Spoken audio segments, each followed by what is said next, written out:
Karena setiap yang diciptakan pasti kan ada finish line-nya mau apa dong. Kami manusia nih. Manusia kan ditaruh di dunia kan itu kan challenge buat mereka. Iya.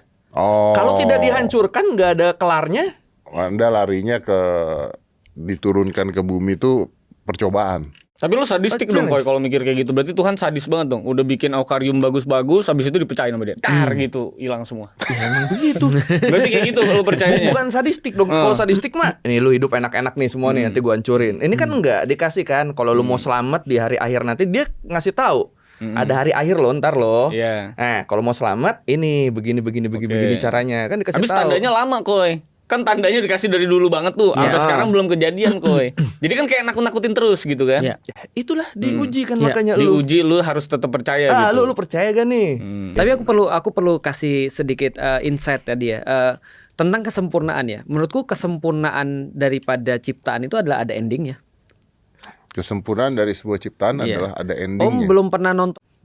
Karena kan akhir itu kan menurutku adalah bagian daripada justru yang menyebabkan dia tuh punya kesempurnaan. Gitu. Kalau kita nggak percaya adanya hari akhir, hidup kita jadi nggak ada meaningnya. Sama kayak ini, menarik banget. Game. Tahu nggak kenapa game-game zaman sekarang disebut sering membuat bermasalah? Karena kebanyakan tidak ada endingnya, multiplayer kebanyakan. Karena nggak ada endingnya, maka membuat problematika open pada world ya. Iya, open world. Jadi ada penelitian waktu itu adalah kenapa anak-anak milenial itu ternyata mereka lebih problem solving atau lebih setidaknya mereka lebih tough dalam kehidupan karena gamenya ada endingnya om. Kalau ada orang yang dia tidak pernah meyakini dia akan berakhir, menurutku wasting sih hidupnya. Iya. Kan kita kan starting from ending. Kita kan memulai dari tempat kita mau seperti apa ujungnya kan. Nah menurutku itu kesempurnaan. Percaya nggak bahwa kiamat itu akan terjadi gitu dulu deh? Percaya. Gua sih percaya. Ente percaya nggak? Nggak percaya sesadis itu aja sih om. Nggak percaya sesadis itu. Iya. Ustaz Lebih ya. Aku percaya dan aku percaya bahwasanya setiap kabar-kabar dan aku bisa jelasin ke Aldo sih. Mudah-mudahan Aldo juga nggak dapat versi sadis kiamat seperti yang sadis itu. Karena di dalam Islam misalnya aku banyak baca tentang tanda-tanda kiamat ya, bumi digulung lalu terus kemudian kayak laut mendidih dan segala macam. Tapi kondisi itu om hanya dinikmati oleh orang-orang yang benar-benar tidak punya iman. Iya. Saat Karena ngomong-ngomong sebelum tidak, itu yang beriman kan dimatikan dulu. Kalau versi Islam semua. ya, semua yang beriman nih dimatikan. Tinggal nyisa yang selama ini nggak percaya. Muncullah binatang melata tadi tuh dari tanah. Ngasih tahu, it's too late. Lu udah telat lu. Dideskripsikan nggak? Sorry, binatang melata ini bentuknya kayak apa? Binatang melata kayak Kadal. lizard gitu.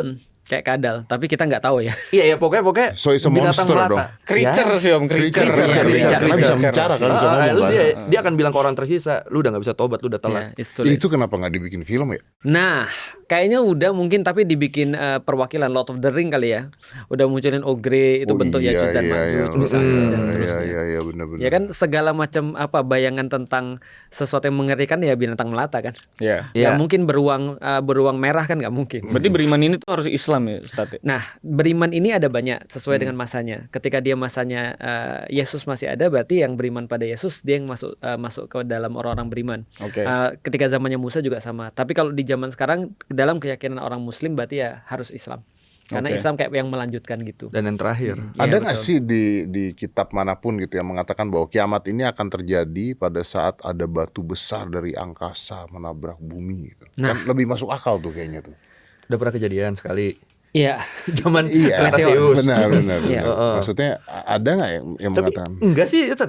Kalau aku memandang begini, dari segi fisika ya misalnya, apa yang bisa membuat matahari itu terbit dari sebelah timur? Timur dari sebelah barat. Itu kan apabila rotasi bumi berubah kan. Terbalik. Dan ilmuwan ternyata sudah memprediksi bahwasanya ketika medan magnetik bumi itu terganggu parah, itu akan balik tuh muternya. Jadi yang awalnya dari muternya begini jadi muternya begini, sehingga nanti matahari akan terlihat terbit daripada sebelah barat. Iya, dan laut mendidih juga. Betul, laut mendidih juga sama. Nah, makanya ketika contoh ya, misalnya kayak bumi sekarang kan travel sekitar berapa ya? Berapa ratus ribu kilometer per jam atau berapa aku lupa. Nanti coba dicek ya dengan kecepatan tertentu. Apabila tiba-tiba dia nabrak dengan satu benda yang cukup keras ya, itu kan berhenti mendadak ya. Berarti kan semua kan akan diterbangkan seperti bulu kan. Nah, di dalam Al-Quran adanya lukisan bahwasanya kalian akan terbang seperti bulu, even gunung-gunung akan terbang seperti bulu. Nah, itu akan ada.